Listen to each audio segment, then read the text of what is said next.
All right, good evening, Your Honor, council members. Tonight I'm here to talk to you about the Well 10 connection project.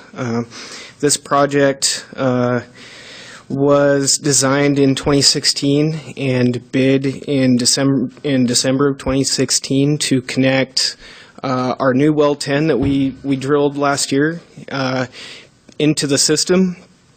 The existing transmission system is in the Palouse Mall parking lot, kind of back behind where Hastings is. So we'll talk about that. Just to kind of give you an idea of where we're talking about. This is the cover sheet of the project, and that kind of shows up there in the northwest part of town. Here's a little bit of a zoomed in portion of that showing.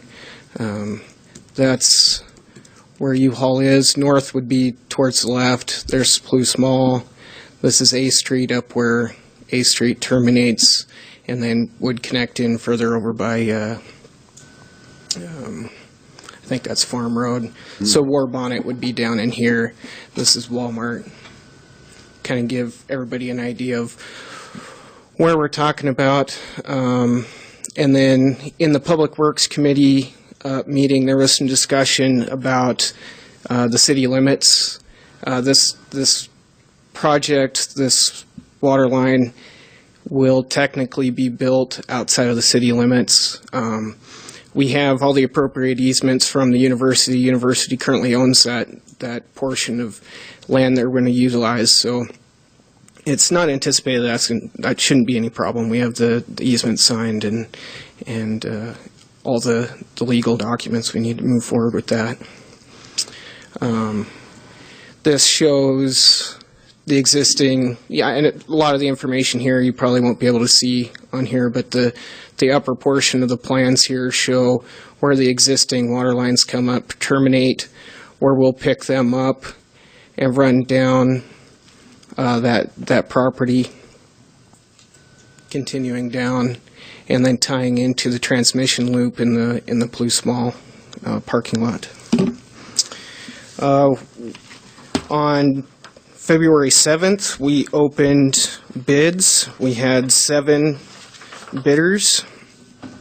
The engineer's estimate for this project was $846.80 for the base bid, and then we also had an alternate. And the engineer's estimate for the alternate was $194,846.80. The low bidder was Sandry Construction. They're out of Spokane. They also have an office in Montana. Their bid for the base bid was $149,800, and their bid for the alternate was $128,100. Staff is recommending that we award the contract to Sandry Construction. The alternate number 1 portion of the bid is what we're proposing to award to Sandry Construction. If you have any questions, I'd be Walter? Answer those now. Question I asked at the committee meeting, just to get it reiterated. Sandry is comfortable with their bid being $64,000 under the engineer's estimate and $25,000 under the next bidder?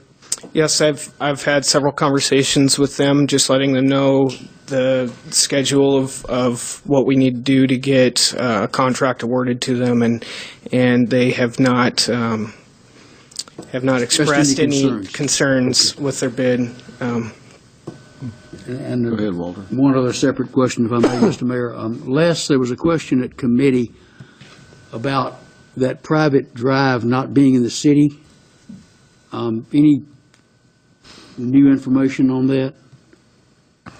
It is a piece of property owned by the University of Idaho. They acquired it from the Montgomerys, who were here earlier this evening on their annexation. That property is owned by the university between A Street and State Highway 8. A portion of it at the very southern end is within the city limits. The northern portion, as shown here on the screen, is outside the city limits. We have had facilities outside city limits in the past. There's really no concern with that. We have easements in hand, as Bob mentioned, from the University of Idaho on their property for this route. So I think everything's in good order. Okay. Art. Just one question. I note in here that it cites ductile iron is the material for construction. Isn't that the same material that got us into trouble on F Street earlier in the year with the big blowout? Actually, I think that was cast iron. So it is a different material than. Okay. And then we were using ductile iron for this project because it is the transmission line that goes from the pump to the reservoirs on the east end of town. Those pipes tend to see a little bit higher pressure spikes, and we've found that the ductile iron handles those a little bit better than PVC is the other common choice for pipe material. John? Yeah, I was concerned about the difference in the bid from the other bidders to the final bidder. I'm glad you have been able to clarify that by saying that you've been in contact with them and they are still comfortable with their entire bid. Kind of off the mark, but was the number of bidders, do you feel that that had anything to do with the one company saying, if we want this work, we better go low? Any answer I could give to that would be speculation. Speculate. This is a company that hasn't done any work for us before. It's possible that they are trying to get a foot in the door in a different market. Okay. Well, for $70,000 less than what our staff planned, I think that's a good thing. Yeah. Art? Well, And you're going to personally guarantee that they're going to get it done under budget? My department will be Good call inspecting on that, daily, yes, and keeping a good eye on them, yes. Art? I was going to make a motion to accept the low bid from Sandry Construction and award the contract in the amount of $128,100 for the project, including alternate number 1, and authorize staff approval for construction change orders in the amount not to exceed 10% of the contract amount. Second. You got one. Thank you.